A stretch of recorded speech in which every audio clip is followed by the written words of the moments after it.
आपका स्वागत है दोस्तों। आज हम फास्टिंग और नॉन फास्टिंग टेस्ट के बारे में जानेंगे।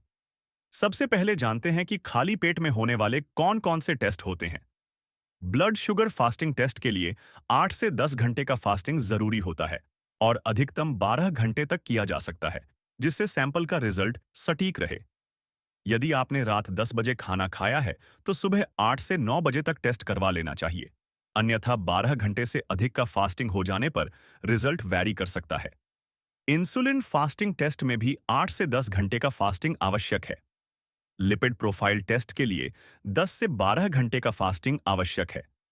12 घंटे का फास्टिंग बेहतर माना जाता है, हालांकि इसे 14 घंटे तक भी बढ़ाया जा सकता है।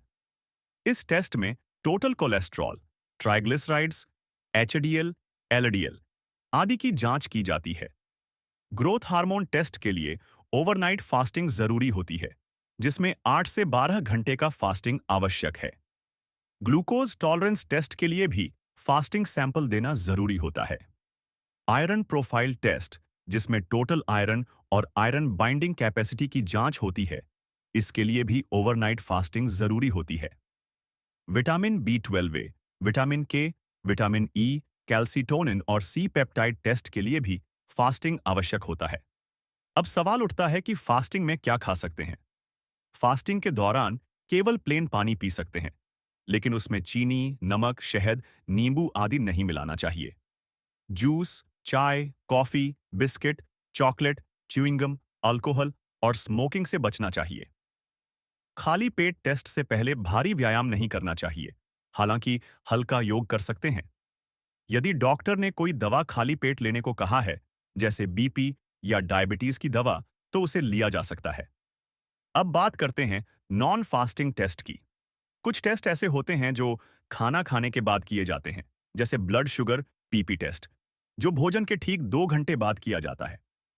यदि आपने सुबह 8 बजे फास्टिंग टेस्ट कराया और 8:30 पर नाश्ता किया, तो 10:30 बजे पीपी टेस्ट के लिए सैंपल देना होगा।